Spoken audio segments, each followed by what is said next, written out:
भागवत भगवान की है आरती, पापियों को पाप से है तारती।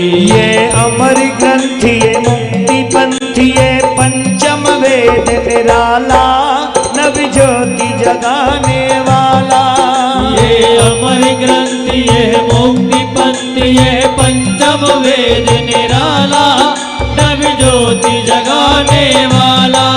हरि नाम यही हरि धाम यही, हरि नाम यही हरि धाम यही, हरि नाम यही हरि धाम यही, हरि नाम यही हरि धाम यही। जग के मंगल की आरती, पापियों को पापों से है तारती। भागवत भगवान की है आरती, पापियों को पाप से है तारती। ये शांति गीत पावन पुनीत, पापों को मिटाने वाला, हरि दर्श कराने वाला।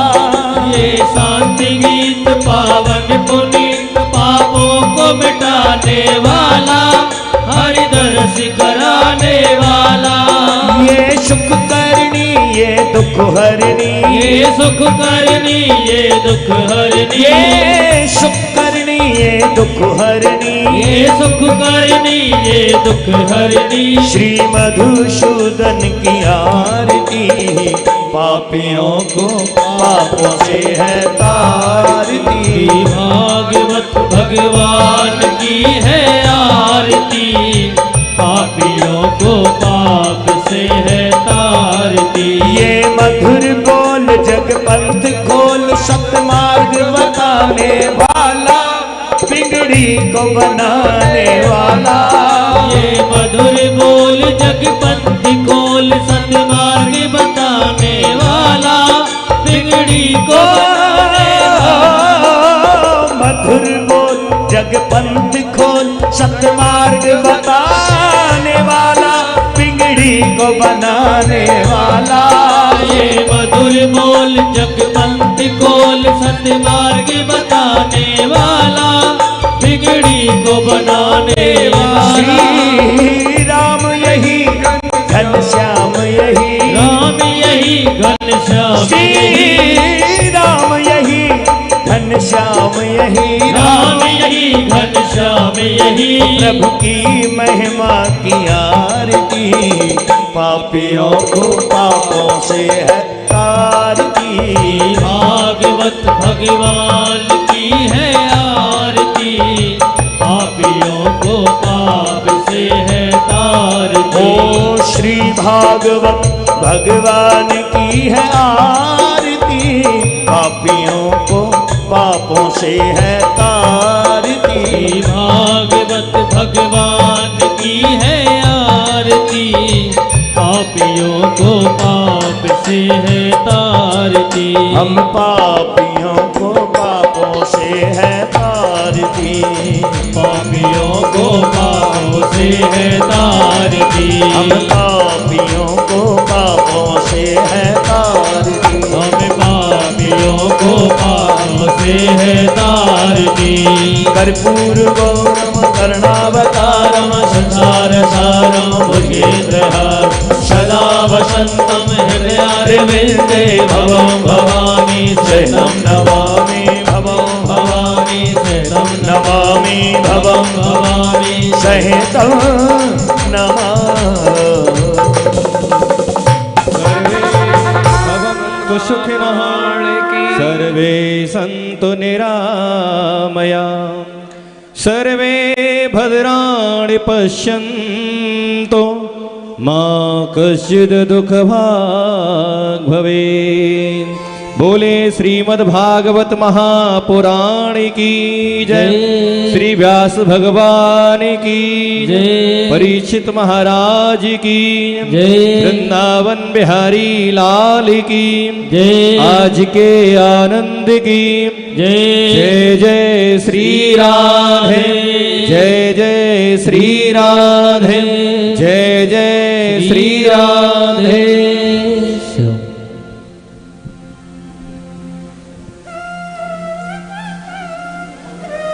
अखण्डानन्दबोधाय शिष्यसन्तापहारिणे सच्चिदानन्दरूपाय तस्मै श्रीगुरुवे नमः।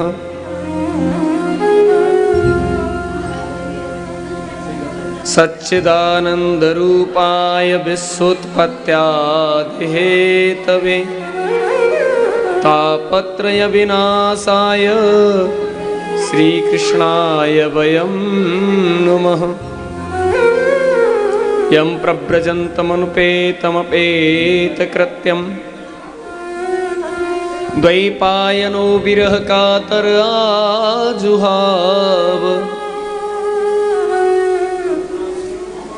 पुत्रेति तन्मयतया तरवोऽभिनेदुस्तं सर्वभूतहृदयं मुनिमानतोऽस्मि। यः स्वानुभावमखिलश्रुतिसारमेकम् अध्यात्मदीपमतितीरसतां तमोन्धम् संसारिणां करुणयाः पुराणगुह्यं तं व्याससूनमुपयामि गुरुं मुनीनाम्।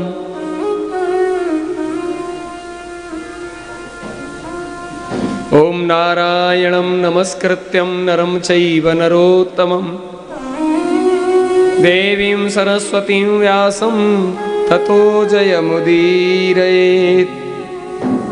कृष्णाय वासुदेवाय हरये परमात्मने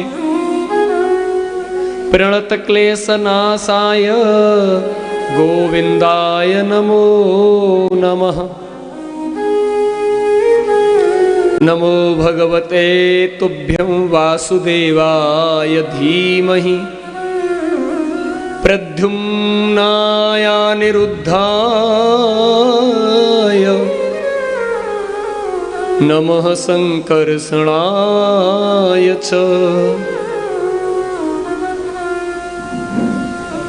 बोलिए श्रीमद्भागवत महापुराण की, श्री वृंदावन बिहारी लाल की, श्याम सुंदर श्री यमुने महारानी की जय, श्री राधिका रानी की जय, श्री गिरिराज धरण की जय, श्री दाऊजी महाराज की जय, बोली राम कलोल आश्रम की जय,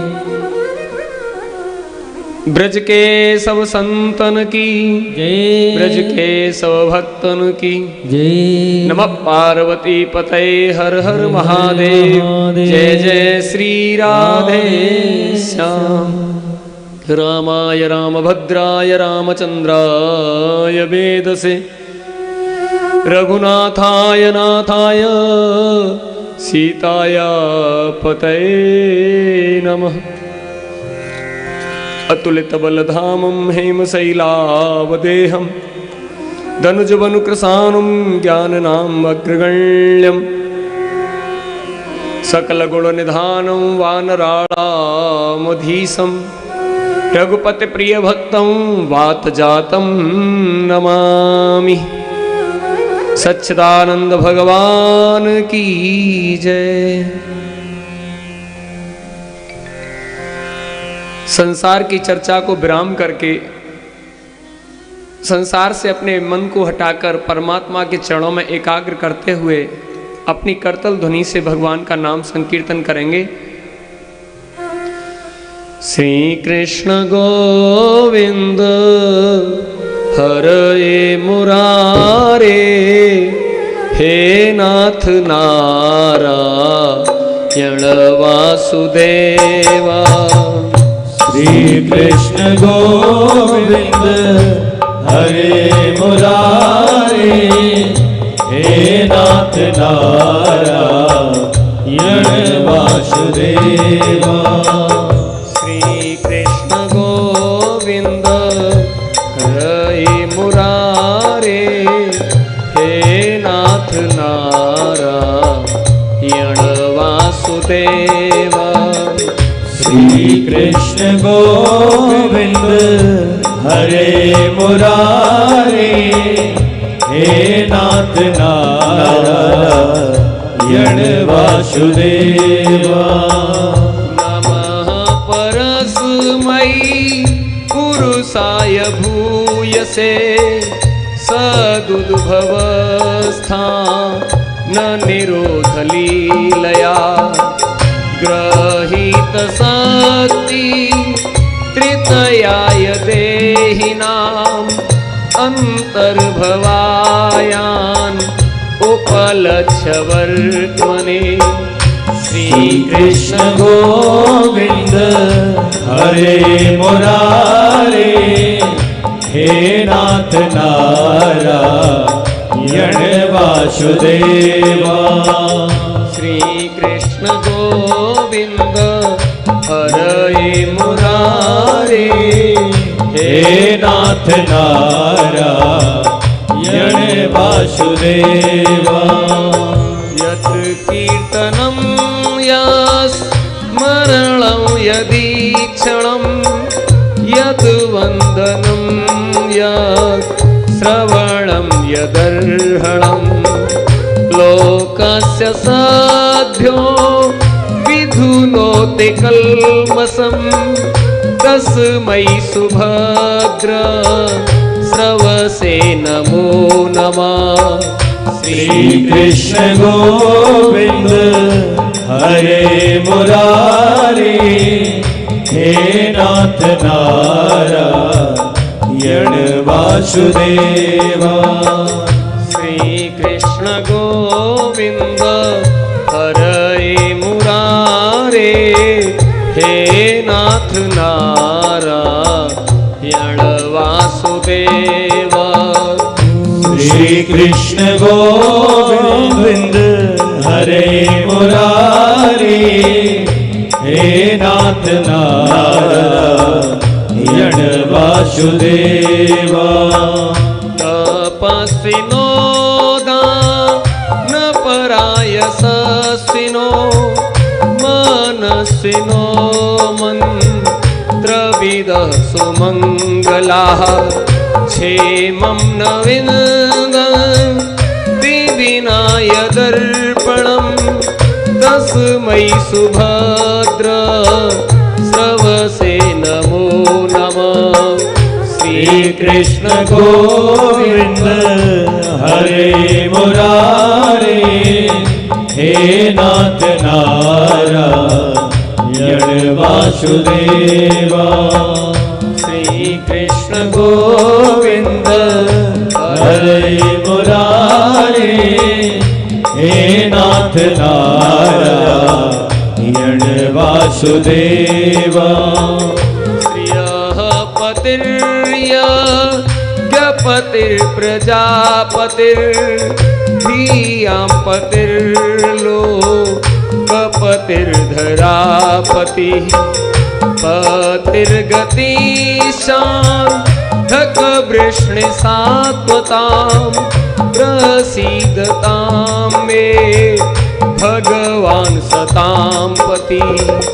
श्री कृष्ण गोविंद हरे मुरारी, हे नाथ नारायण वासुदेवा।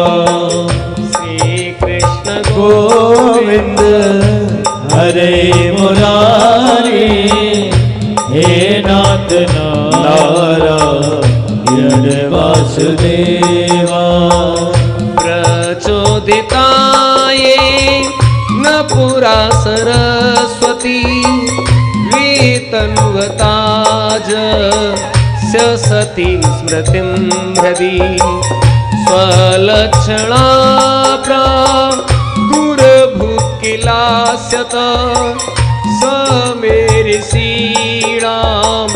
ऋषवः प्रसीदताम्। श्री कृष्ण गोविंद हरे मुरारी, हे नाथ नारायण वासुदेवा। भूतैर्महद्भिर्य इमा पुरो विभुर्, यदमायसे ते यदमुसुपूरुषः भुङ्क्ते गुणान् सो रस षोडशात्मक सोऽलङ्कृशिष्ट भगवान् वचांसि मे। श्री कृष्ण गोविंद हरे मुरारी हे नाथ नारायण वासुदेवा। श्री कृष्ण गोविंद हरे मुरारी हे नाथ नारायण वासुदेवा।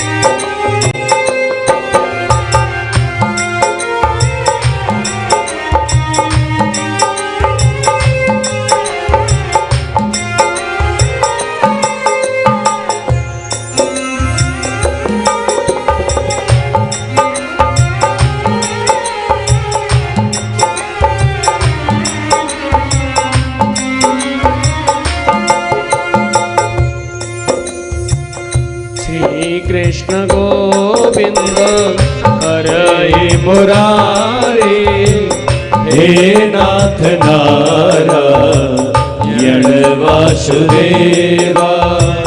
श्री कृष्ण गोविंद हरे मुरारी हे नाथ नारायण वासुदेवा।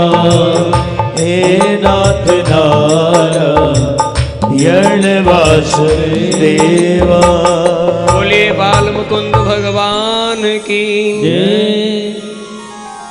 श्री कृष्ण कन्हैया लाल की जय। श्रीमद् भागवत महापुराण की जय। श्री व्यास भगवान की जय। श्री सुखदेव भगवान की जय। जय जय श्री राधे श्याम। यत्र तत्र स्थानों से पधारे सभी प्रेमी श्रोताओं के लिए जय श्री राधे, जय श्री कृष्ण।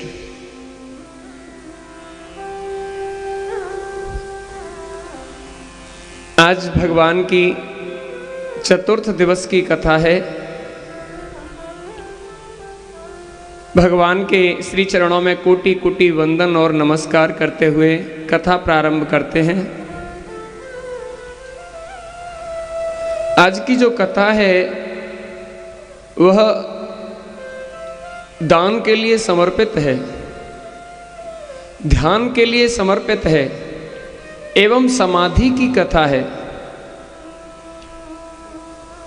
भगवान के भक्तों के जो चरित्र हैं एवं जो भगवदीय चरित्र हैं, जो भगवान की लीला कथाएं हैं, वे जीवन में कुछ सकारात्मकता लाने के लिए हैं।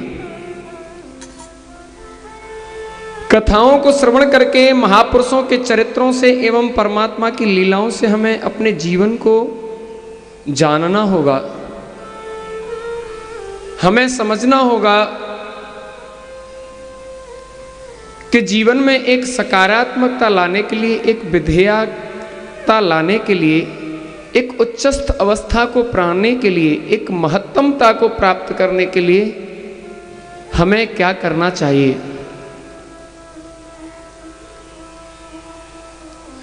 ऋषभदेव भगवान के पुत्र भरत वैराग्य लेकर के चले गए और उन्होंने 3 जन्म पाकर के अपनी मुक्ति की।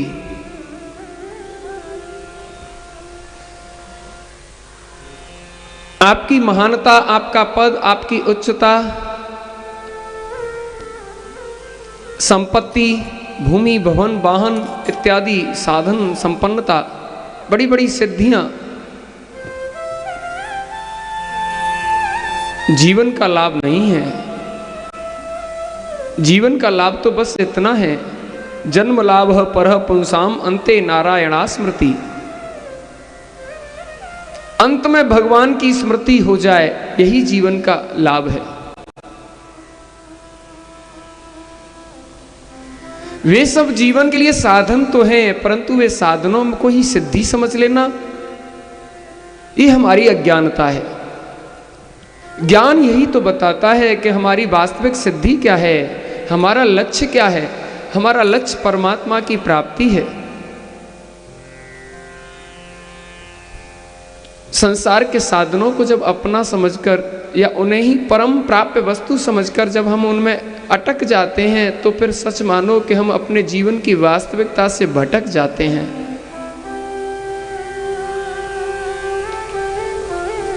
इसलिए कुछ भी यहां पाकर के बस इतना सा समझ लो कि यह मेरे लक्ष्य में सहायक है, यह मेरा लक्ष्य नहीं है।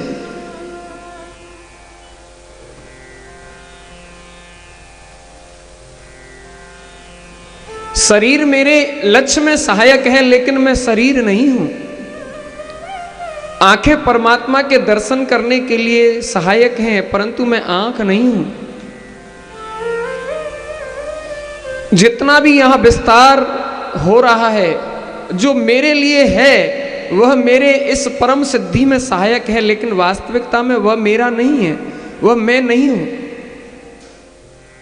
जब आप एक दिन ऐसा निश्चय कर लेंगे, तो सब कुछ यहां प्राप्त करने के उपरांत भी आपके मन में अहंकार नहीं जन्मेगा, अहंकार रहित हो जाएंगे। मोह नहीं जन्मेगा, मोह रहित हो जाएंगे। और माया मोह निरासस्य वैष्णवी क्रियते कथम, यह भगवत भक्तों के लिए कथा गाई गई है, क्योंकि यह माया मोह और निराशा को नष्ट करती है। माया मोह निरासस्य वैष्णवी क्रियते कथम, ये कथा उन वैष्णवों के लिए है जिनकी मोह ममत्व आसक्ति ममता आशा पास स्थैर्बद्धा काम तृष्णावलोवतः, जिनकी आशाओं के पासों में जो जकड़े हुए हैं, आशाओं के 100 पास जिन्होंने बांध लिए हैं, हमको किसी ने बांधा नहीं, हम स्वयं ही बंध गए। और वे आशाएं इतनी जटिलता को प्राप्त हो गई हैं, अब हमें क्लेश दे रही हैं, परंतु हम उन्हें छोड़ने को तैयार नहीं हैं। हम स्वयं ही एक मकड़ी जैसा जाल बनाते हैं।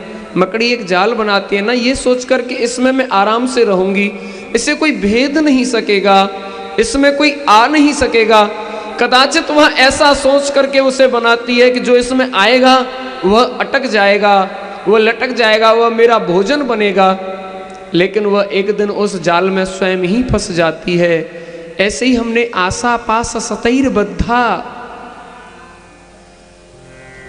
हमने आशाओं के 100 पासों में खुद को जकड़ लिया है, बांध लिया है। जो काम क्रोध लोभ मोह ईर्ष्या द्वेष मत्सरता पाखंडता को देते हैं, अज्ञान की भित्ति बना करके खड़े हो जाते हैं। और वह अज्ञान की भित्तिका को यह श्रीमद् भागवत कथा तोड़ती है। इसका सबसे पहला अगर कुछ इस ज्ञान का अर्थ है तो वह यह है कि आप मोह निवृत्ति, माया की निवृत्ति, जीवन में मोह सकल व्याधिन कर मूला और ताते उपज त्रिविध भव सूला। आचार्य श्री तुलसीदास जी महाराज कहते हैं कि मोह जो है समस्त व्याधियों का मूल है, और उससे 3 तो बहुत भयंकर सूल उपजते हैं। ताते उपज त्रिविध भवसूला, संसारिक सूल उपजते हैं 3 बड़े भारी। और वह कौन कौन से हैं? दैहिक दैविक भौतिक तापा। दैहिक दैविक भौतिक 3 प्रकार के ताप जो हमें जला रहे हैं रात और दिन। और ये श्रीमद् भागवत कथा कैसी है? तापत्रय विनाशाय, तीनों तापों का नाश करने वाली है, समूल नष्ट करने वाली है। विनाशाय, तापत्रय विनाशाय, तीनों तापों को नष्ट करने वाली है। इसलिए यही एकमात्र साधन है, यही एकमात्र औषधि है। अब जो लोग रोग निवृत्त हो चुके हैं, जिन्हें कोई रोग नहीं है, माया का रोग नहीं है, मोह का रोग नहीं है, निराशा जिनके पास नहीं है, जो आनंद में रहते हैं एवं जो ईर्ष्या द्वेष मत्सर पाखंड काम क्रोध लोभ इत्यादि दुर्गुणों से रहित हो गए हैं, उनके लिए भी ये नित्य श्रवण करने योग्य है कथा। वे नित्य श्रवण करें। और जो अभी रोगी हैं, जो जकड़े पड़े हैं, उनके लिए भी यही एकमात्र औषधि है, श्रीमद् भागवत कथा। तो सज्जनों, कहने का तात्पर्य यह है कि इस संसार सागर से पार जाने के लिए एकमात्र श्रीमद् भागवत कथा ही है। अब भवसागर बहुत बड़ा है, जिसका पार पाना कठिन है। वह एक सागर है, उसमें हमें अगर कोई साधन नहीं है, सहारा नहीं है, तो हमें डूब जाना है। लेकिन अगर हमें पार जाना है तो हमें श्रीमद् भागवत का श्रवण करना है। यहाँ भगवतीय चरित्र हैं, भगवत चरित्र हैं, भगवत चिंतन है। उस भगवत चिंतन के द्वारा हमें इस भवसागर से पार होना है। आपने कल भरत जी का चरित्र सुना, वे कितने महान थे। त्रिकाल संध्या करते थे, तीनों समय परमात्मा का ध्यान करना, रात्रि की बेला में भी शक्ति की आराधना करना, दुर्गा की आराधना करना, सावित्री का जाप करना। परंतु थोड़ा सा मोह कर लेने पर वे संसार सागर में फिर से डूब गए और उन्हें मृग की योनि मिली।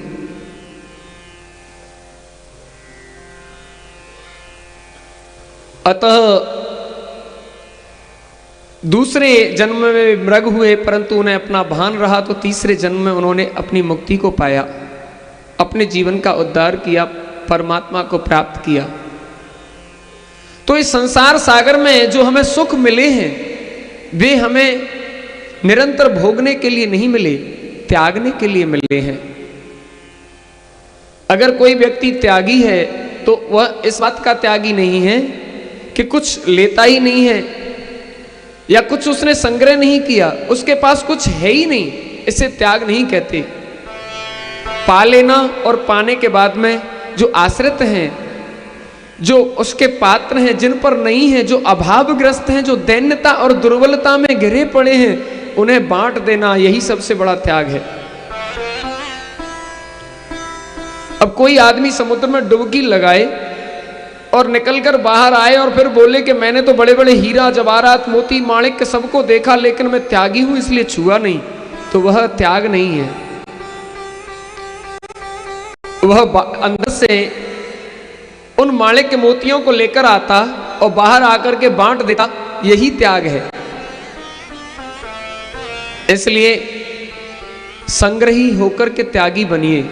पहले तो कमाइए और फिर कमा करके उस पर गिद्ध की दृष्टि से मत देखिए कि यह मेरा है, मैंने कमाया है, मैंने पाया है। उसे त्याग की भावना से देखिए। यही शास्त्र कहता है, ईशावास्यमिदं सर्वम यत् किंचित जगत्याम जगत।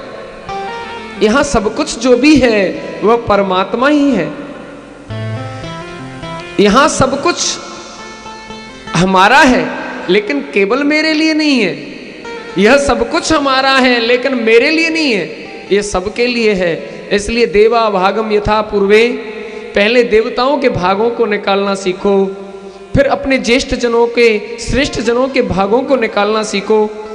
इन हाथों से संग्रह किया है तो त्याग करना भी सीखो, दान करना भी सीखो। आज की कथा दान की कथा है, ध्यान की कथा है।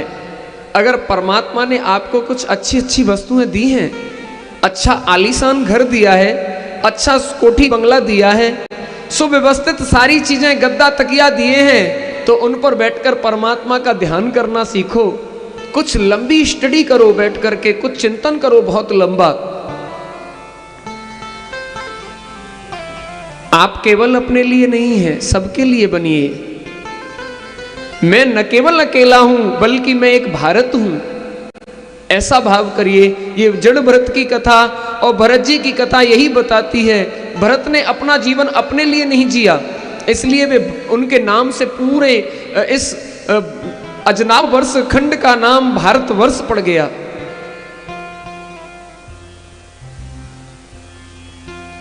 जो केवल ऐसे संकीर्ण विचारों से जीते हैं, इतना पर्याप्त है, मैं अपने लिए हूं, मेरे लिए ही होना चाहिए, वे इतने विशाल नहीं बन पाते। इसलिए अपने विचारों को विस्तार दो, उनको इतना बड़ा फैला दो कि वे सब पर छा जाएं, और फिर आप एक अपने आप में नवीनता, हर्ष और उल्लास और एक दिगंत की छाया में इस तरह बट जाएं कि चारों तरफ बस आप ही आप हो। इतने अपने विचारों को फैला दो, अपनी इच्छाओं को इतना विस्तार दे दो कि वे ऐसी सकारात्मक भावनाओं के साथ दुनिया से जुड़ें। वे परोपकार की भावना ही है जो इतना बड़ा आपको बना सकती है। कभी अपने संग्रह के लिए मनुष्य महान नहीं बना। देखो इन साधुओं को, देखो इन महात्माओं को, देखो ये किसी से मांगते नहीं दिखते, परंतु इनके भंडार में इतना भरा रहता है कि यहाँ पर 1000 आ जाएं, 500 आ जाएं और अनगिनत जो भी चले आएं, उन सब के लिए पर्याप्त व्यवस्थाएं होती हैं। तो जो महानता है वह त्याग में छुपी हुई है। सचमुच अगर आप बड़े होना चाहते हैं, महान होना चाहते हैं, आप ऐसा सोचते हैं कि मैं इतना महान हो जाऊं, इतना तेजस्वी हो जाऊं कि मुझे सब जाने, तो ये आपका त्याग ही आपको ऐसा दिला सकता है। इस पदवी को केवल त्याग दे सकता है। संकीर्ण और संकुचित विचार कभी नहीं ऐसा कर सकते। अपने विचारों को विस्तार दो, बड़ा महानता में, सकारात्मक की भावना में लेकर के आओ, और वह शास्त्र श्रवण से हो सकता है, गुरु सेवा से हो सकता है, साधु सेवा से हो सकता है, भगवत परिचर्या से हो सकता है।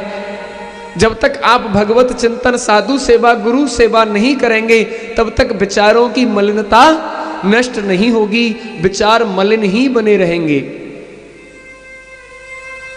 भगवान स्वयं नारायण लक्ष्मीपति नित्य प्रति उठ करके सेवा करते हैं, और पता है वह किसकी सेवा करते हैं? तीनों लोकों के स्वामी तो वही हैं। वह साधुओं की, संतों की, ब्राह्मणों की, बैरागियों की सेवा करते हैं।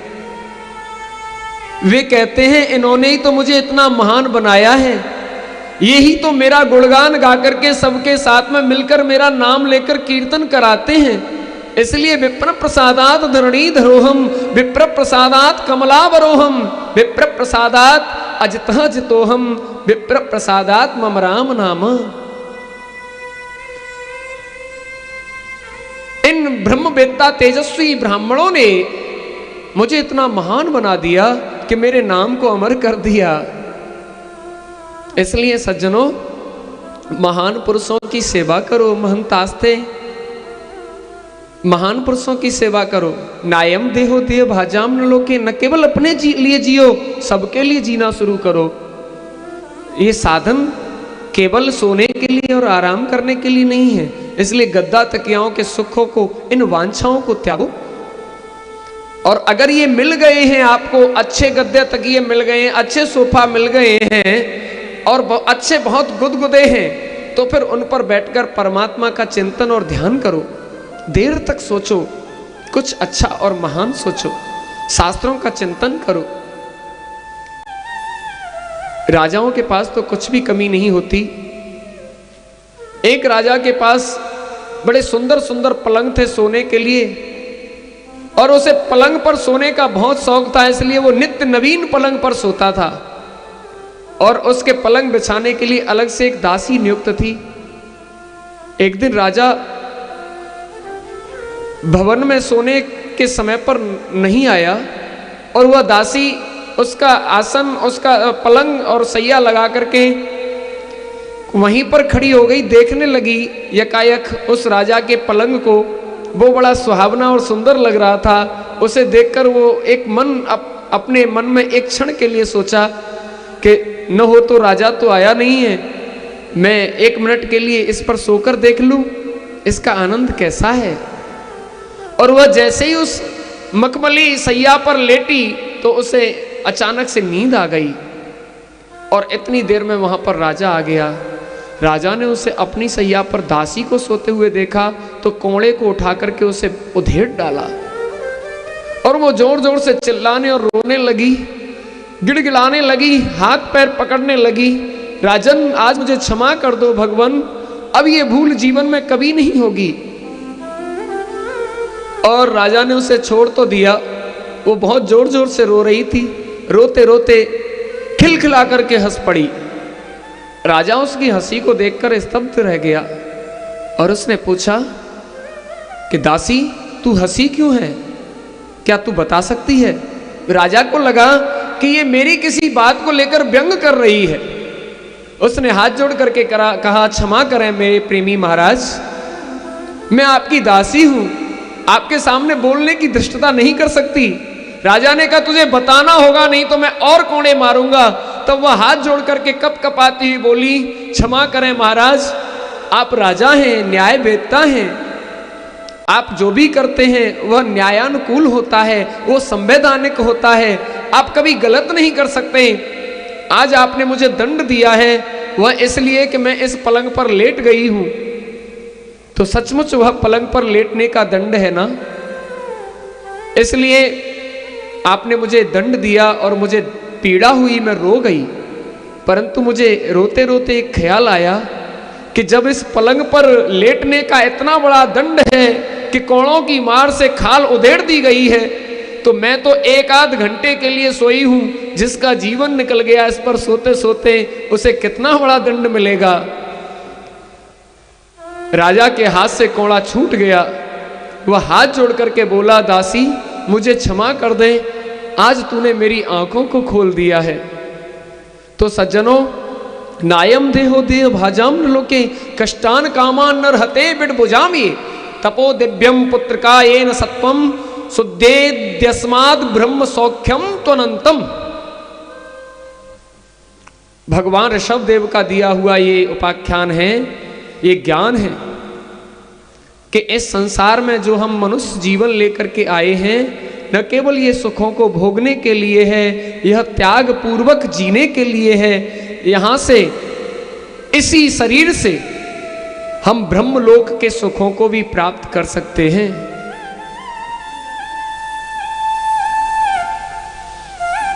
ये जीवन क्षणभंगुर की कलिका है, पता नहीं कल प्रात को जाने खिली न खिली। क्षणभंगुर जीवन की कलिका कल प्रात को जाने खिली न खिली। मलियाचल की सुच शीतल मंद सुगंध समीर चली न चली। कलिकाल कुठार लिए फिरता तन नम्र है चोट झिली न झिली।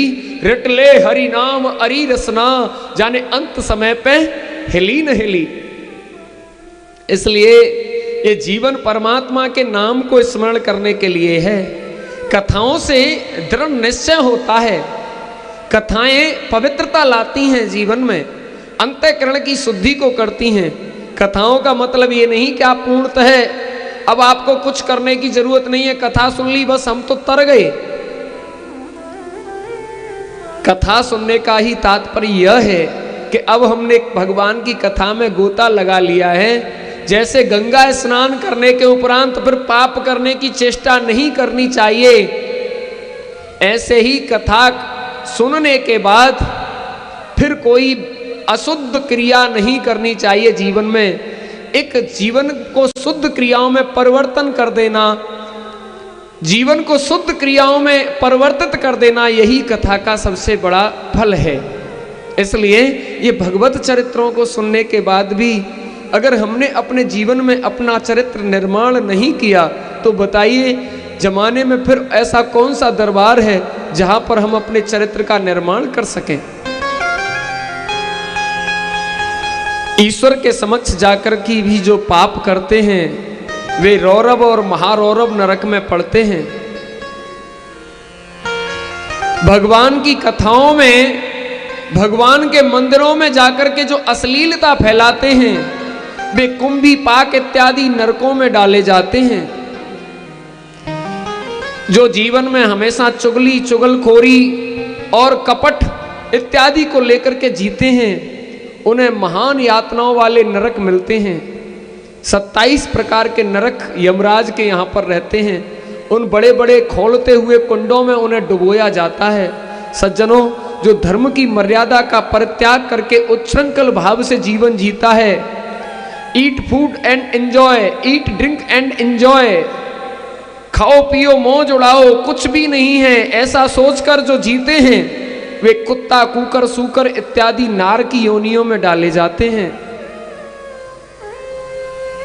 जो ज्ञानी होकर भी किसी को सत प्रेरणा और शिक्षा नहीं देता वह दूसरे जन्म में जाकर के गधा बनता है, सबका बोझा ढोता है। इस प्रकार के कुछ नरकों की यातनाएं बताई गई शास्त्रों में। इसलिए सज्जनों, ये जो मनुष्य शरीर है ना, ऐसा नहीं है कि आप जो कर रहे हैं वह वहां लिखा जा रहा है। जब आप वहां पर जाएंगे तब आपके सामने पूरी फाइल होगी कि आपने किया क्या है। मनुष्य जब यहां पर थोड़ा सा बीमार हो जाता है, उसे कष्ट और दैन्यता आती है, जब रुग्णता आती है, शरीर में दुर्बलता आती है, असहायता आती है, तो उसे फिर अपना किया हुआ यहीं पर याद आ जाता है। वह सोचता है कि अब की बार ठीक हो जाऊं कैसे भी करके, अब फिर ऐसे अच्छे अच्छे काम करूंगा कि कभी कुकर्म करूंगा ही नहीं। और जैसे ही उसके शरीर में 2 दाने फड़कने लगते हैं फिर वह कुछ भी करने लगता है। इसलिए ईश्वर ने आपको सुंदर रूप दिया है, ईश्वर ने आपको सुंदर काया दी है, तो उसे भगवान का वरदान समझिए, उसे भगवान का प्रसाद समझिए, आशीर्वाद समझिए। जैसे कोई व्यक्ति किसी को सुंदर प्रसाद दे और वह उसे ना तुच्छ फल समझकर फेंक दे तो वह उसकी अवहेलना ही तो होगी। और प्रसाद देने वाले की दृष्टि पड़ जाए तो फिर उसे कितना बुरा लगेगा। ऐसे ही भगवान ने आपको सुंदर काया, सुंदर बुद्धि, सुंदर शरीर, सुंदर बल दिया है और आप उसे पाकर अगर अच्छे कर्म नहीं करते ना तो भगवान कहता है बेटे अब की बार तो गलती हो गई, लेकिन लौट कर तो मेरे ही पास आएगा ना, चौपाया बनाकर भेजूंगा। इसलिए सज्जनों, साधन धाम मोक्ष कर द्वारा, पाए न एहि पर लोक सुधारा। ऐसे सुंदर शरीर को पाकर भी, मनुष्य योनि को पाकर भी अगर हमने अपने परलोक को नहीं सुधारा तो सचमुच में हमने अपने आप से ही दगा की है, अपने आप से ही धोखा किया है। हम किसी दूसरे के साथ धोखा नहीं कर रहे, खुद के साथ ही धोखा कर रहे हैं। एक बार किंचित ज्ञान की आंखों से देखो, आपको भान हो जाएगा। कुछ भी करने के बाद, कितना भी बुरा कर्म करने के बाद एक दिन अंतर आत्मा से आवाज जरूर आती है। कभी कभी हम कई रूपों में बट जाते हैं। जब हम आईने के सामने खड़े होते हैं तो एक रूप और आगे सामने हमें कुछ न कुछ कहता है, वह टोकता है, वह रोकता है, वह हमें बताता है, समझाता है। जब हम नेत्र बंद कर लेते हैं और नेत्रों को बंद करके अपनी अंतरात्मा से सोचते हैं तो अंदर से आवाज आती है। इसलिए हम कई रूपों में बट करके कभी कभी खुद से बात करते हैं, अकेले ही बात करते हैं और वह बात हमें कोई समझाता है। कोई तो हमारे अंदर है जो हमें पल पल बताता है। अगर हम योग क्रियाओं के द्वारा उस परमेश्वर का चिंतन करें तो सचमुच हमारे अंदर से हमेशा सत्य की ही आवाज आएगी। सत्येन पंथा धीमहि, हम सत्य के मार्ग का अनुसरण करें, हम सत्य के मार्ग पर चलें। अपितु यह सहज ही संभव है, परंतु ये संभव कब होगा? जब हम महापुरुषों की शरणागति प्राप्त करेंगे। बिना महापुरुषों की शरण में जाए हुए ऐसा होना संभव नहीं हो सकता। जब थोड़ी देर की कथा हमारे इमोशंस, एक्सप्रेशन चेंज कर सकती है, हाव भाव बदल सकती है, तो हम निरंतर परमात्मा की सेवा में रहें तो क्या हम अपने जीवन को नहीं बदल सकते? उसके लिए भाव जागृति बताई, भाव की प्रगाढ़ता बताई, भाव की प्रबलता बताई। और वह भाव प्रबलता मिलती है सत्संग में, महात्माओं के चरणों की सेवा करने से। आश्रमों में जाकर उनकी सेवा करने से, वृंदावन धाम की परिक्रमा करने से, वृंदावन बिहारी लाल का दर्शन करने से, गंगा यमुना का आचमन करने से। सुखदेव भगवान ने बड़ी सुंदर कथा सुनाई है परीक्षित को। उन्होंने कहा, राजन, तुम्हें नरकों में जाने से डर लगता है तो तुम परमात्मा की शरणागति प्राप्त करो। अगर कोई व्यक्ति अपने जीवन में लगातार बुरे कर्म भी करता रहा हो और वह अंत समय पर भगवान का स्मरण कर ले या भगवान की सच्चे मन से शरणागति कर ले, तो वह अधोगति से मुक्त हो जाता है और उसे सद्गति प्राप्त हो जाती है।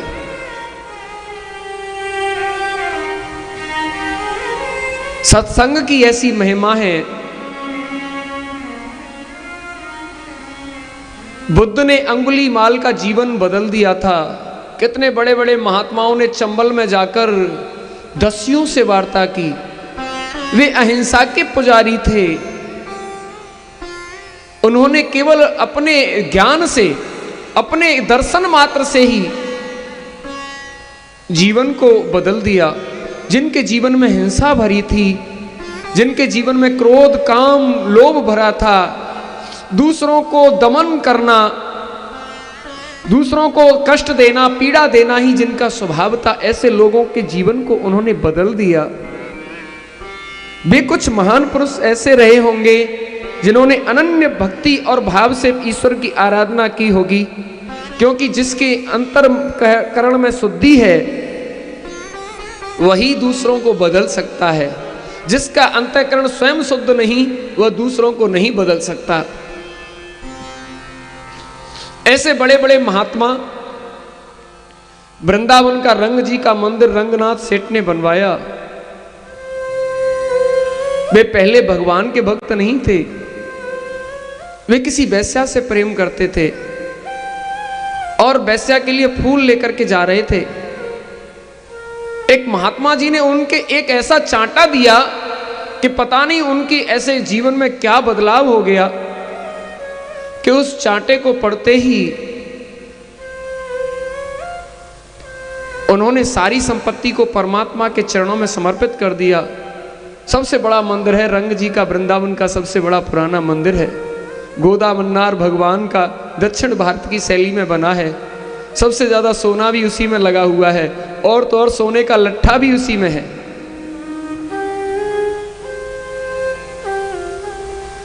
एक मनसुख लाल नाम के भक्त हुए हैं जिनकी पत्नी का नाम था जानाबाई। जानाबाई तो भगवान की इतनी बड़ी भक्त थी कि एक दिन उनके ऊपले कंडे चुरा लिए किसी ने, और वे चिल्ला रही थी कि मेरे कंडे दे जाओ, मेरे ऊपले किसने चुराए हैं, दे जाओ भाई, नहीं तो मैं ढूंढ लूंगी। एक महात्मा वहां होकर के निकल कर जा रहे थे। वे उनसे सहसा पूछ बैठे कि ऊपले तो सब एक जैसे होते हैं, तुम कैसे पहचान लोगी कि तुम्हारे कौन से हैं? उन्होंने कहा, मेरे ऊपलों की पहचान है, कंडों को ऊपला कहते हैं। क्या पहचान है आपके ऊपलों में? जब उन्हें कान से लगाओगे तो आवाज आएगी, श्री कृष्ण गोविंद हरे मुरारे, हे नाथ नारायण वासुदेव। अरे वाह, इतना बड़ा चमत्कार भक्ति का। क्योंकि जानाबाई जब कुछ भी काम करती थी तो वह भगवान का कीर्तन करती रहती थी, तो कीर्तन की जो ध्वनि थी उसका समावेश हो जाता था उस कार्य में। हमारी तो माताएं रसोई भी नहीं बनाती होंगी कीर्तन करके, वे कंडे पाथती हैं कीर्तन करके। है? जीवन में भक्ति की दृढ़ता कुछ ऐसी लाओ। रसोई जब बना रहे हो तो भगवान का चिंतन होना ही चाहिए, क्योंकि जो हम करते हैं और जिस समय हमारा जैसा भाव होता है तो हमारे शरीर में से कुछ वेव्स, कुछ तरंगें उस क्रिया में सम्मिलित हो जाती हैं। तो अन्न में जब वे तरंगें चली जाती हैं और जैसा हमारे मन का भाव होता है तो खाने वाले के मन में भी वैसा ही भाव हो जाता है। इसलिए शास्त्र कहता है, स्नान शुद्धि करो, मन शुद्धि करो, अंतःकरण शुद्धि करो, चित्त शुद्धि करो, परिवेश को शुद्ध करो, चौका लगाओ और सुंदर रसोई बनाओ भगवान का कीर्तन करके।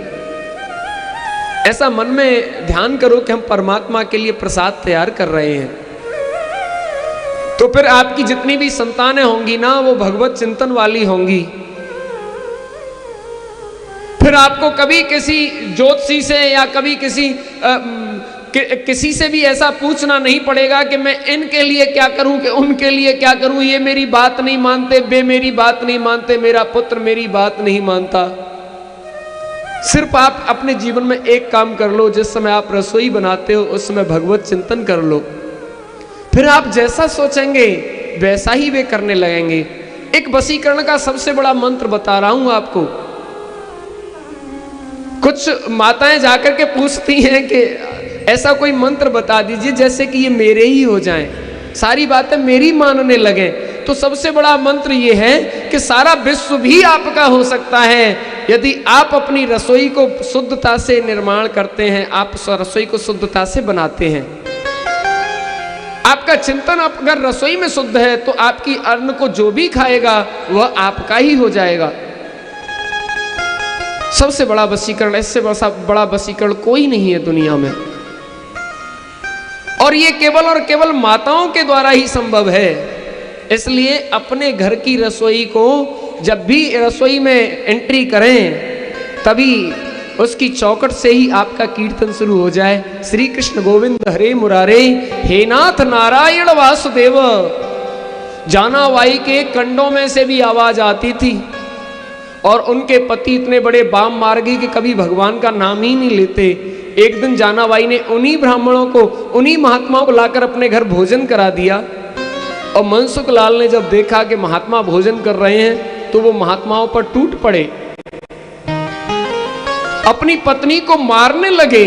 महात्माओं ने उनका हाथ पकड़ा, और हाथ पकड़ते ही पता नहीं ऐसी कौन सी शक्ति प्रवेश कर गई कि मनसुख लाल का दिमाग ही चेंज हो गया, और वे परमात्मा का भजन करने लगे। और इतना बड़ा भजन उन्होंने किया कि मरने से पहले 3 दिन पहले बता दिया कि मैं आज से 3 दिन बाद मरूंगा। उनके आश्रम पर उनकी शिष्य मंडली और उनके भक्तों ने बड़ा कीर्तन किया अखंड 3 दिन तक, और 3 दिन बाद उनकी मृत्यु हो गई।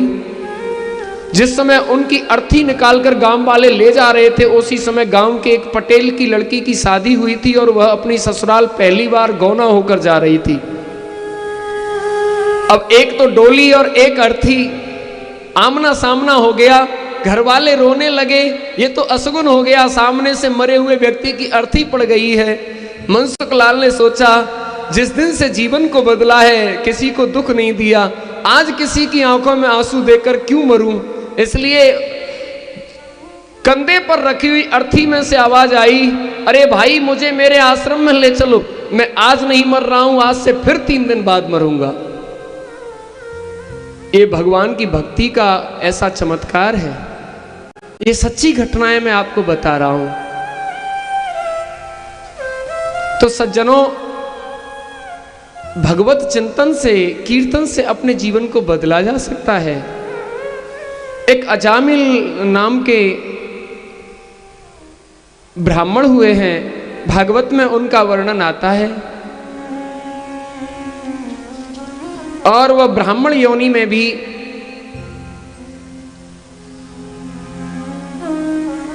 जन्म लेकर के पतित हो गया।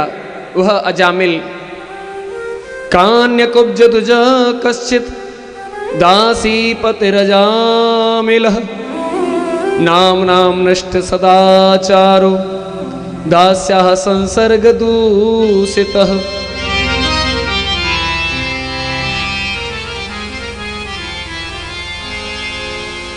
अगर संगति खराब है तो फिर चाहे हम ब्राह्मण परिवार में जन्मे हों, चाहे और भी बड़े उच्चस्थ पदस्थ परिवार में, कितने भी बड़े परिवार में क्यों ना हो, लेकिन अगर संगति सही नहीं है तो हमारा पतन निश्चित है।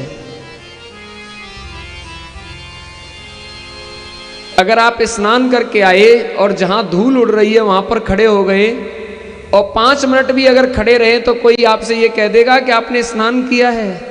इसलिए एनवायरनमेंट की शुद्धि बहुत जरूरी है।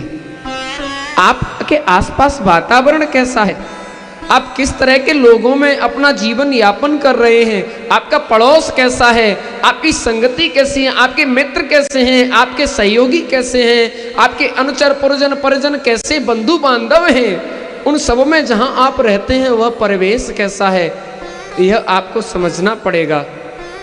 और मैं ये नहीं कहता कि अगर वह गलत है तो आप उसे छोड़कर चले जाएं, आप उससे बचिए, अपने आप को प्रोटेक्ट करिए, खुद बचिए, या उनको वहां से भगा दें, ऐसे मत करिए। ना तो आक्रांत बनिए और ना वहां से अपने आप को दूरी करिए, बल्कि उसमें रह करके अपने आप को प्रोटेक्ट करिए, मजबूत करिए।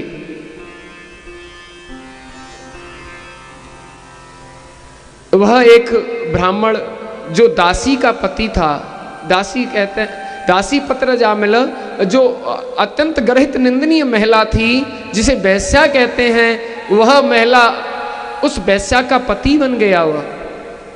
अब वैश्या का कोई पति होता है क्या? वे तो नए नए रोजाना नए नए पुरुषों के साथ में जाती हैं, इसलिए उनके साथ तो जीवन खंडित होना ही होना है। और उस वैश्या से उसे इतना प्रेम हो गया कि उसके द्वारा उसने 9 पुत्रों को जन्म दिया। एक दिन उसके गांव में चलकर कुछ साधुओं की टोली आई और साधु मंडली ने आकर गांव वालों से पूछा, भैया क्या तुम्हारे यहाँ पर कोई ऐसे शुद्ध वैष्णव पवित्र व्यक्ति हैं जो हमें भोजन करा सकें, भगवान के भक्त हों? तो गांव गांव कुछ मस्करे लोग होते हैं जिनकी आदत होती है व्यंग में बोलना, मजाक में बोलना। और उन्होंने महात्माओं को देखकर कहा, महाराज हमारे गांव में एक भगत जी हैं अजामिल नाम के, वो बहुत बड़ी सेवा करते हैं साधुओं की, आपको उनके घर में भोजन मिलेगा। और दूर से बता दिया, देखो वो दरवाजा दिख रहा है ना बड़ा सा, वो अजामिल भगत जी का ही घर है। महात्मा झटपट पहुंचे और जाकर दरवाजे को बजाया।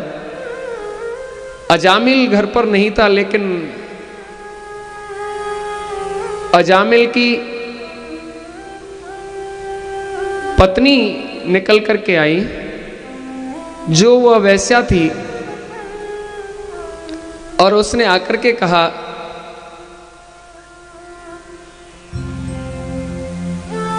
क्या बात है महाराज, कैसे आपका आगमन हुआ है? महात्माओं ने कहा, देवी हम बहुत बड़ा नाम सुनकर के आए हैं आपका, हम वृंदावन बिहारी लाल के दर्शन करने के लिए ब्रज भूमि में जा रहे हैं। लौंद का महीना है, 84 कोस की परिक्रमा लगाएंगे, हमें भूख लगी है, क्या हमें भोजन कराओगी? उस वैश्या ने सोचा, जीवन में मुझसे कोई आज तक शुभ कर्म तो हुआ नहीं,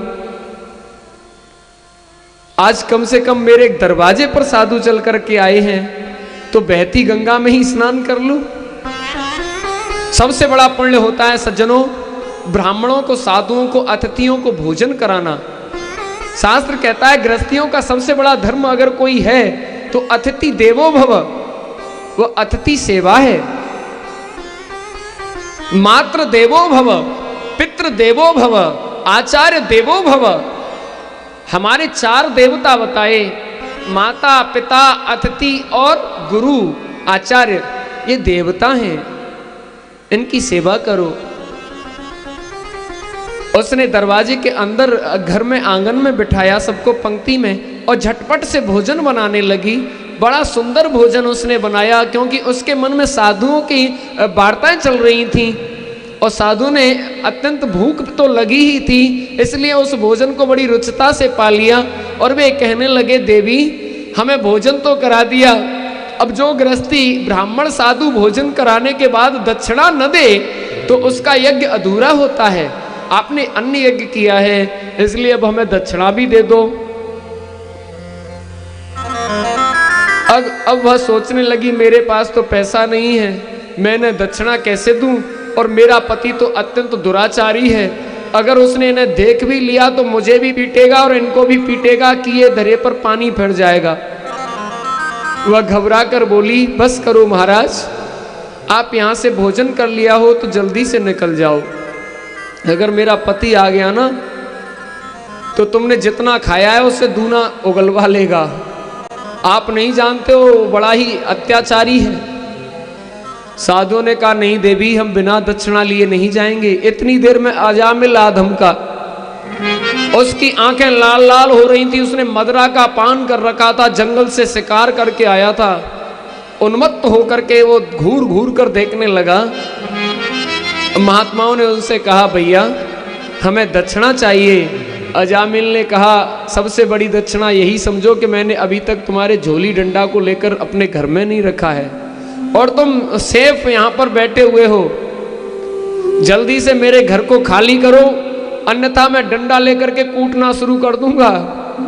महात्माओं ने कहा तुम ऐसा नहीं कर सकते, हमको दक्षिणा देनी ही पड़ेगी। महात्माओं ने बहुत देर तक सोचा कि ये दक्षिणा देगा तो नहीं, परंतु इससे एक बात ही मनवा लेते हैं। अपनी बात मनवा लेना भी दक्षिणा ही होता है। महात्माओं ने कहा ठीक है, हम दक्षिणा के रूप में तुमसे एक बात मांगते हैं, तुम उसे पूरी करोगे? अजामिल ने कहा कुछ लेने देने की नहीं होगी तो करूंगा। महात्माओं ने देखा कि उसकी पत्नी गर्भवती है।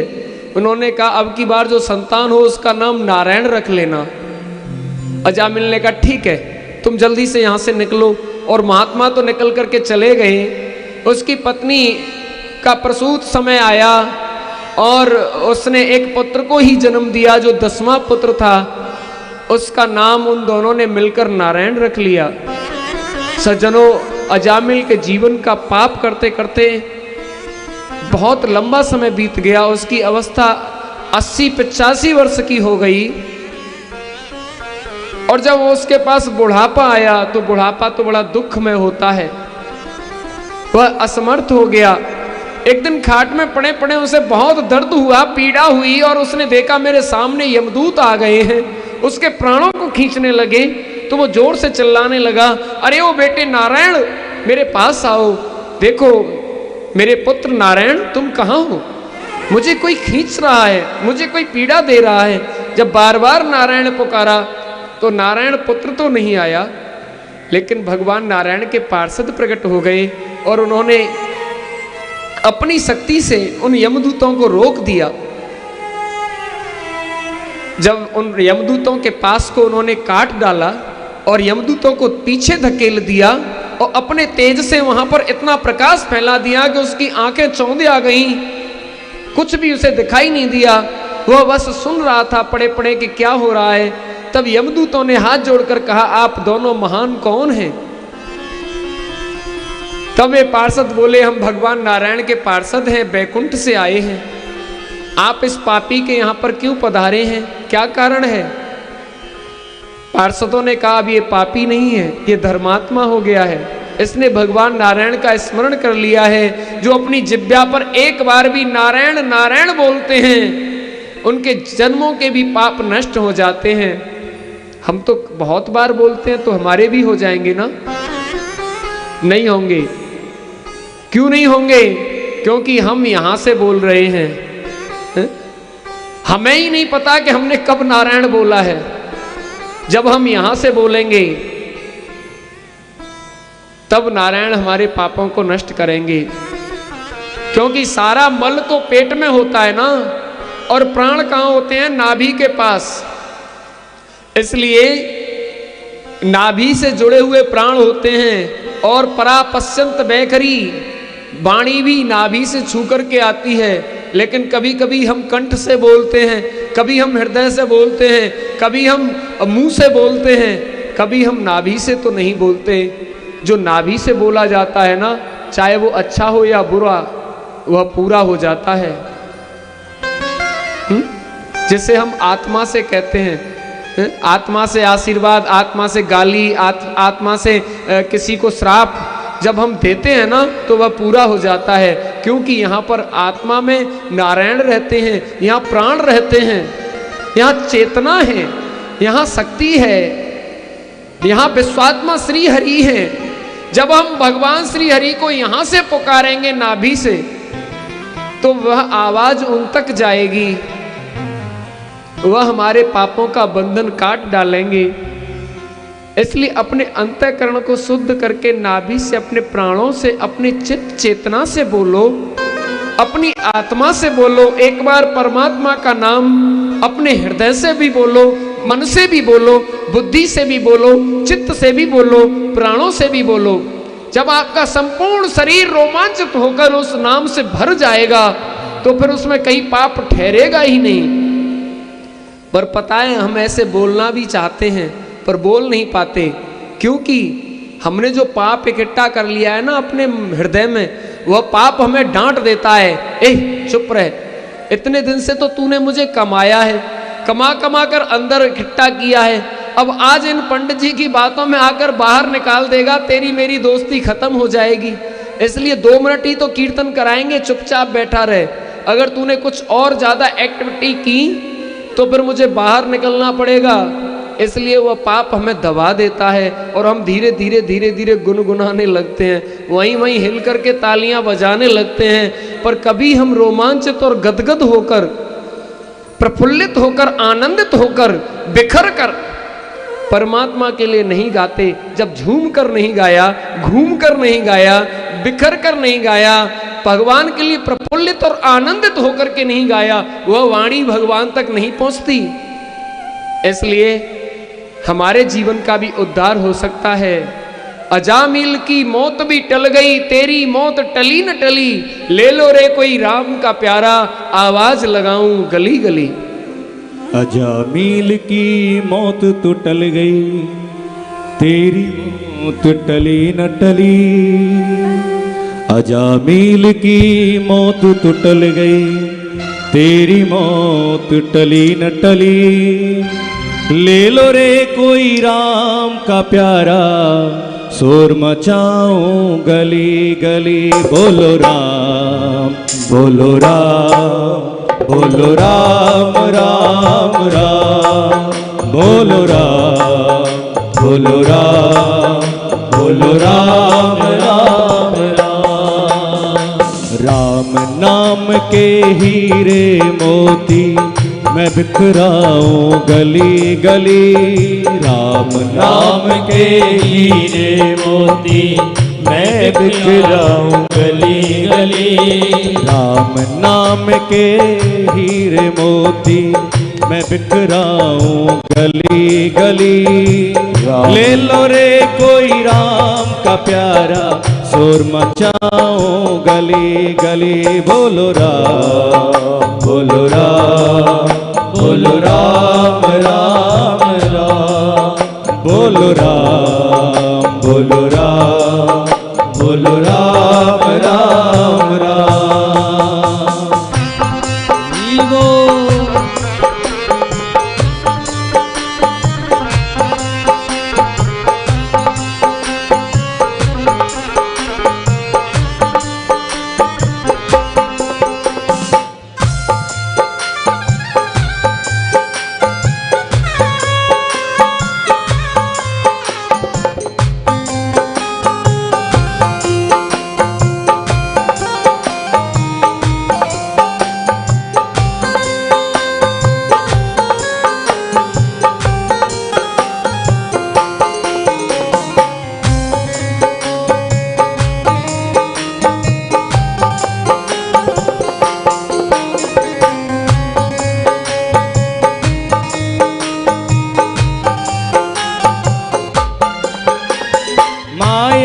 के दीवानों सुन लो, एक दिन ऐसा आएगा, माया के दीवानों सुन लो, एक दिन ऐसा आएगा, माया के दीवानों सुन लो, एक दिन ऐसा आएगा, ओ माया के दीवानों सुन लो, एक दिन ऐसा आएगा, धन दौलत और माल खजाना मिट्टी में मिल जाएगा, धन दौलत और माल खजाना मिट्टी में मिल जाएगा, सुंदर काया मिट्टी होगी, चर्चा होगी गली गली, सुंदर काया मिट्टी होगी, चर्चा होगी गली गली,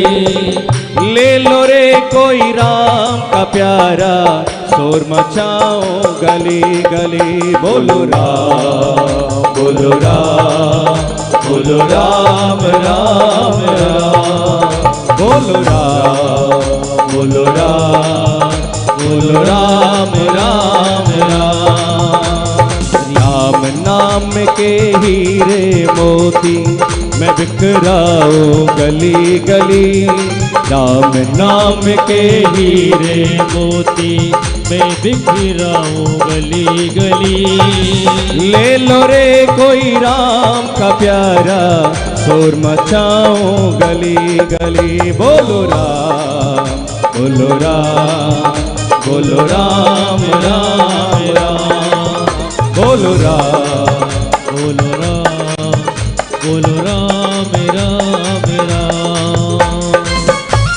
रीवो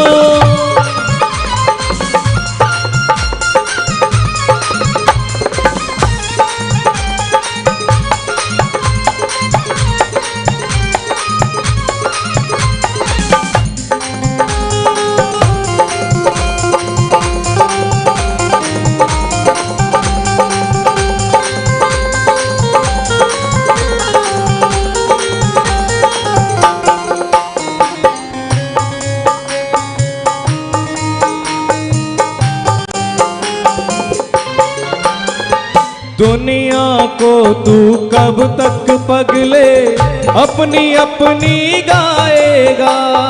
दुनिया को तू कब तक पगले अपनी अपनी गाएगा। दुनिया को तू कब तक पगले अपनी अपनी गाएगा। दुनिया को तू कब तक पगले अपनी अपनी गाएगा। दो दिन का ये चमन खिला है, अंत में होगी चला चली।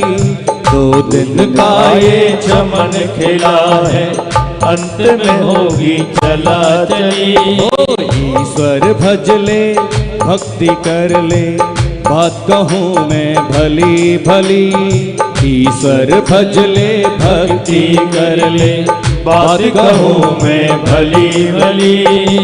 ले लो रे कोई राम का प्यारा, शोर मचाओ गली गली। बोलो राम, बोलो राम, बोलो राम राम राम, बोलो राम, बोलो राम, बोलो राम राम राम, बोलो राम, बोलो राम, बोलो राम राम राम, बोलो राम, बोलो राम, बोलो राम राम राम, बोलो राम, बोलो राम, बोलो राम राम राम, बोलो राम, बोलो राम, बोलो राम राम राम, बोलो राम, बोलो राम, बोलो राम राम।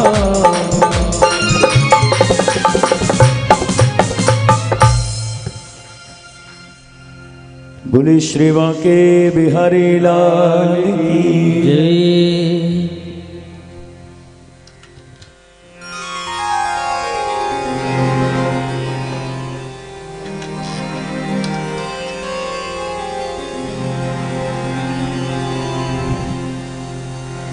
बोलिए गोविंद भगवान की। बोलिए श्रीमद् भागवत महापुराण की जय।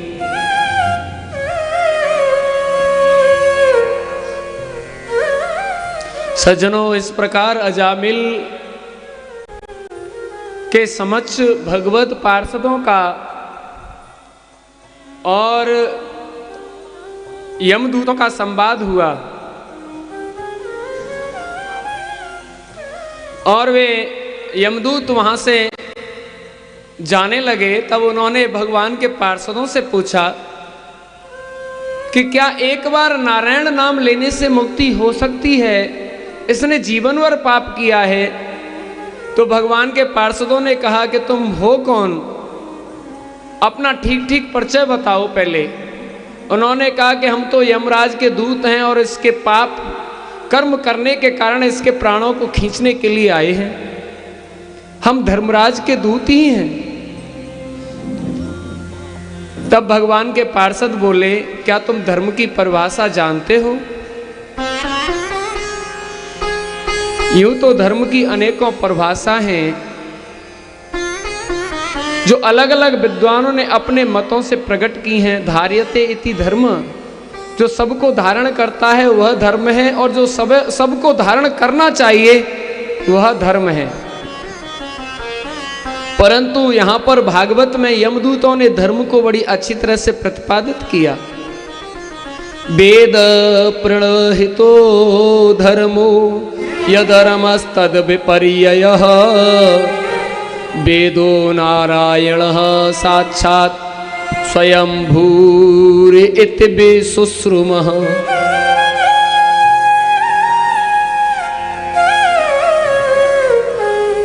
वेद ही साक्षात धर्ममय है।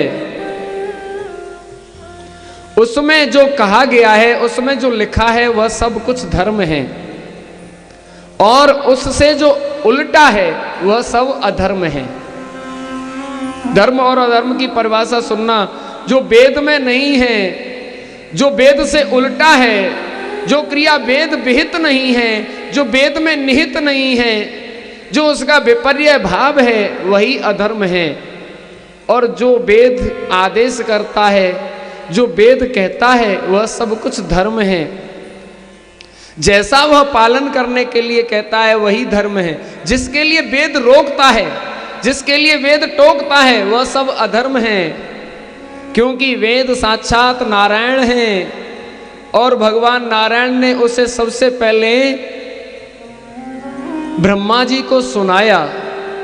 तो वेद लिखे नहीं गए, वेद तो भगवान के अंतर मन में से प्रकट हुई वाणी का नाम है, और वे सुनाए गए हैं। इसलिए वेद मंत्रों को श्रुतियां कहते हैं। वेद मंत्र क्या हैं? श्रुतियां हैं। वह श्रुति ज्ञान है। कान के द्वारा, कान के संबंध से गुरु के द्वारा दिया जाता है। मुख और कान के संबंध से गुरु के द्वारा दिया जाता है। गुरु शास्त्रेषु वाक्येषु नाम श्रद्धा। गुरु और शास्त्र के वाक्य में जो निश्चय है उसी का नाम श्रद्धा है, और जो गुरु वाक्य है वह वेद वाक्य है। बहुत से लोग तो गुरु मंत्र को ही नहीं मानते, फिर गुरुओं की बात मानने की तो बहुत बड़ी बात है। उनके तो जीवन में कुछ इस तरह की मीमांसा है कि जब तक गुरु मिले नहीं सांचा, और तब तक छोड़ चलो 10-5। जब तक सच्चा गुरु न मिले तब तक 10-5 गुरुओं को छोड़ दो, कोई बात नहीं। लेकिन जीवन में गुरु एक ही होना चाहिए। जैसे पिता एक होता है, माता एक होती है, वैसे ही गुरु एक होते हैं। परंतु जब गुरु बनाओ उससे पहले अच्छी तरह परख और जांच करके बार बार विवेक से सोच करके बनाना चाहिए। और गुरु इसलिए नहीं बनाना चाहिए कि गुरु रोज घर में आए, कि या गुरु के घर में हम रोज भंडारा खाने के लिए जाएं। गुरु ऐसा सोचकर नहीं बनाना चाहिए कि गुरु का आश्रम बहुत बड़ा हो। गुरु तो सिर्फ ज्ञान के लिए बनाया जाता है। जिस प्रकार माता और पिता कोई भी बन सकते हैं हमारे प्रारब्ध से, परंतु जब एक बार वे बन गए तो वही हमारी माँ है, वही हमारे पिता हैं। इसी प्रकार गुरु ज्ञान को प्रदान करने वाले, अज्ञान का निवारण करने वाली शक्ति का नाम है। वह जब बन गए तो उनसे अपने ज्ञान की प्राप्ति और अज्ञान की निवृत्ति का साधन खोजना चाहिए। बहुत से लोग जब हमें मिलते हैं और कहते हैं कि हमारे गुरु वहाँ हैं, यहाँ हैं, तो वे गुरुओं का परिचय कुछ और ढंग से बताते हैं। हमारे गुरु के यहाँ पर इतनी गाड़ियाँ हैं, इतनी गायें हैं, इतने घोड़े हैं, इतना बड़ा आश्रम है, इतना बड़ा लंगर है, इतना बड़ा भंडारा है, इतने बड़े मंदिर हैं, इतने उनके शिष्य हैं। भैया गुरु का परिचय दे रहे हो या पूरे विश्व का परिचय दे रहे हो? गुरु और शिष्य का परिचय तो सिर्फ इतना है कि हमारे गुरु हमारे अज्ञान निवारण करने के लिए वे बड़े सहज और अच्छे हैं, वे बड़े विद्वान हैं, सरल हैं। जब भी वे हमें समझाते हैं हमें उनकी बातें बहुत अच्छी समझ में आती हैं। बस इतना सा परिचय काफी है। हमारे गुरु से मोदी मिलने आते हैं, हमारे गुरु से योगी जी मिलने आते हैं। ये गुरु की महिमा का वर्णन कर रहे हो या गुरु के ज्ञान का वर्णन कर रहे हो? ये सब बातें तो महिमा की हैं, महिमा मंडित करने वाली हैं। गुरु और शिष्य का रिश्ता तो सिर्फ इतना है कि शिष्य की अज्ञान निवृत्ति करने वाला ही गुरु होता है, और वह कोई भी हो सकता है। जो हमारे जीवन में हमारी अज्ञानता की निवृत्ति कर दे वही हमारा सच्चा हितैषी और गुरु है।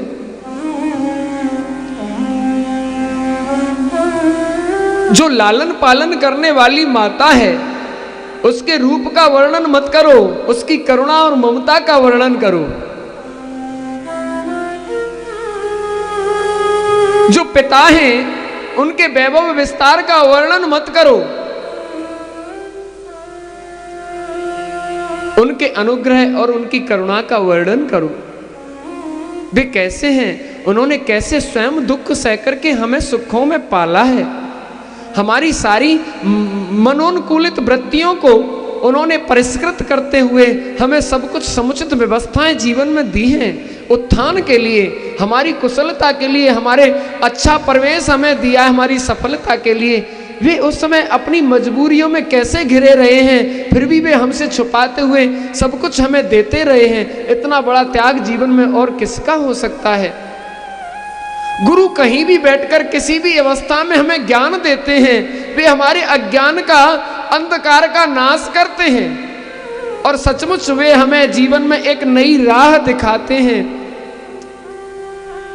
वे हमारे गुरु हैं, वे हमारे आचार्य हैं, वे हमारे पूजनीय हैं, वे हमारे सम्माननीय हैं, वे हमारे प्रातः स्मरणीय हैं। उनसे बढ़कर और जमाने में कोई नहीं हो सकता। ऐसा किंचित भाव लेकर के गुरुओं की सेवा में संलग्न रहो, माता पिता की सेवा में संलग्न रहो।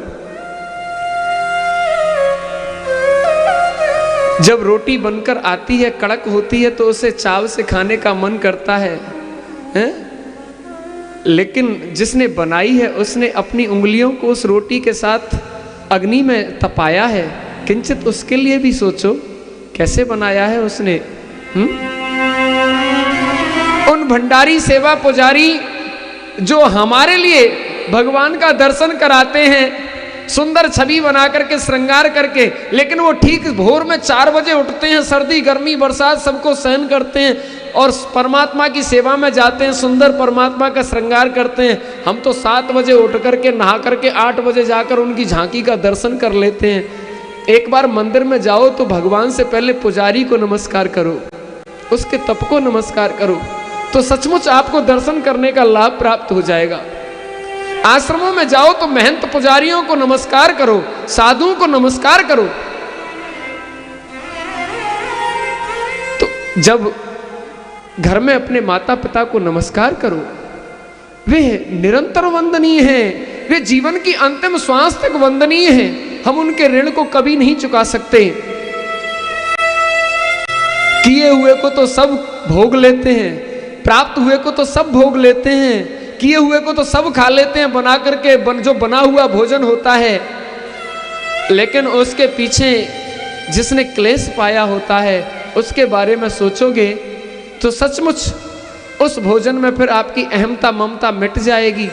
उसे आप प्रसाद समझ करके धारण करोगे, और जब अहमता और ममता को त्याग कर प्रसाद मानकर किसी चीज को प्रयोग में लाया जाता है तो वो हमारे अभिमान को खंडित कर देती है, वह हमारी जड़ता को खो देती है, वह हमारे अंदर सरसता मृदुलता लाती है, कोमलता लाती है, हमें क्षमावान दयावान बनाती है। सज्जनों, जब हम पैदा होते हैं ना तो न केवल हम अपने लिए होते हैं बल्कि 4 ऋण तो हम पर पैदा होते ही आ जाते हैं। पहला होता है ऋषि ऋण, दूसरा होता है देव ऋण, तीसरा होता है पितृ ऋण और चौथा होता है स्वऋण। अपना, हम अपने ही कर्जदार बनकर पैदा होते हैं। शास्त्र ऐसा कहता है, ध्यान देने की बात है। जब हम ब्रह्मचर्य का पालन करते हैं, विद्या अध्ययन करते हैं, जो स्टडी करते हैं, जो एजुकेशन हमारी होती है, जो शिक्षा होती है, उससे हम ऋषियों के ऋण से उऋण हो जाते हैं। इसलिए हायर एजुकेशन होनी चाहिए, कुछ लंबा बड़ा पढ़ो, अच्छी बड़ी फिलॉसफी होनी चाहिए। जब तक डॉक्टरेट की उपाधि तक नहीं पढ़े तब तक क्या पढ़े हैं? कुछ अच्छा ऊंचा सा पढ़ो जो आप एक फिलॉसफर बन सको, एक मीमांसक बन सको, एक दर्शन शास्त्री बन सको, आपने कुछ पा लिया हो जो कि आप दूसरों को देने के योग्य हो गए हो, इतना भंडार तो कर लो अपने अंदर। और अगर कुछ न पढ़ सको तो कम से कम इतना भाषा और व्याकरण तो पढ़ो ताकि तुम्हें अपने और बिराने का ज्ञान हो जाए। संस्कृत में एक शब्द है स्वन और स्वजन। स्वजन माने होते हैं अपने, स्वन माने होते हैं कुत्ता। एक पिता ने अपने पुत्र को बुलाकर कहा, बेटे अथवा बहु ज्ञाते न, तू बहुत ज्यादा जान नहीं सकता, तब व्याकरणम पठ, कम से कम व्याकरण तो पढ़ ले, तुझे भाषा का ज्ञान तो हो जाए, ताकि जब घर में अपने आए तो कहीं तू उन्हें कुत्ता न समझ ले। कभी कभी जीव के लाघव से जल्दबाजी में कुछ और का और निकल जाता है ना। अगर तुझे सही ज्ञान नहीं होगा भाषा का और कोई आकर के जल्दी से कह देगा स्वजन आए हैं, तो तू कहीं ये न सोच ले कि स्वयं कुत्ता आया है। इसलिए ज्यादा न पढ़ो तो कम से कम भाषा का ज्ञान तो कर ही लो। अगर हम जब भाषा का शब्द का ज्ञान करते हैं तो वह ऋषि ऋण से उऋण होते हैं। दूसरा होता है देव ऋण। जब हम यज्ञ करते हैं, होम की आहुतियां जब हवन में चढ़ाते हैं, तब हम देवताओं के ऋण से उऋण होते हैं। तीसरा होता है पितृ ऋण।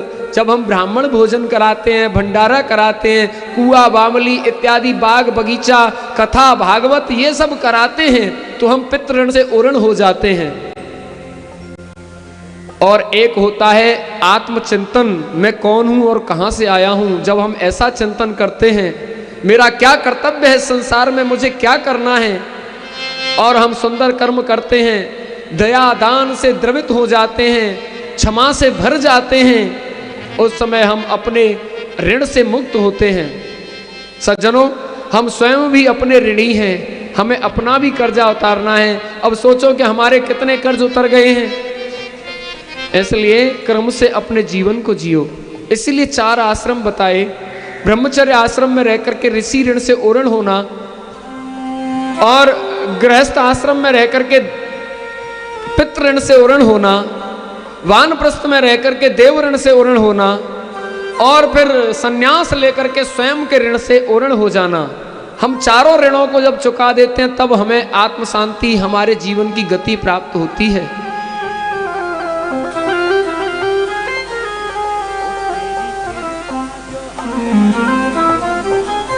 अजामिल को भगवान की प्राप्ति हो गई, क्योंकि देवदूतों ने, भगवत पार्षदों ने यमदूतों को वहां से हटा दिया। वे चले गए बड़ी सुंदर परिभाषा देकर कि वेद भगवान नारायण हैं, वे उनके मुख से निकले हैं, वे साक्षात धर्म हैं। इसलिए वेदों पर चलो, वेदों के मार्ग पर, बताए हुए मार्ग पर चलो। जिस मार्ग पर चलकर महापुरुष गए हैं वही विततास पंथा, वही मार्ग है जो वेदों में वर्णित किया गया है। और इससे जो आगे की कथा है बड़ी सुंदर है। वह कथा दान की महिमा का वर्णन करती है। ये ध्यान मान दान एवं समाधियों की जो कथाएं हैं, ये हमें बताती हैं कि हमें जीवन को किस ढंग से जीना चाहिए। वृत्रासुर की कथा का प्रसंग आता है। देवताओं की बहन एक रचना और त्वष्टा प्रजापति के लिए, दैत्यों की जो बहन थी रचना, वह त्वष्टा प्रजापति के लिए जो देवता थे उनके लिए ब्याही गई। उनके गर्भ से एक पुत्र उत्पन्न हुआ जिसके 3 मुख थे, इसलिए उसे त्रिशरा कहते थे और उसे विश्वरूप भी कहते हैं।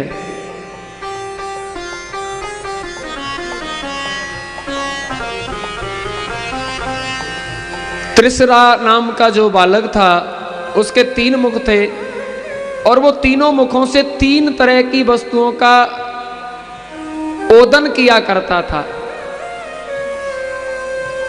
एक से तो वह सुरा पीता, एक से पय सुरापानम पय पानम,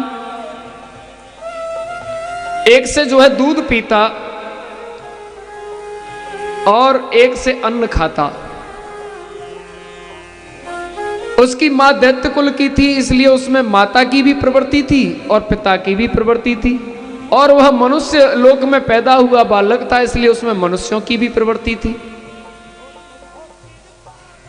इसलिए जो माता पिता की प्रवृत्तियां होती हैं वो बालक में आती हैं।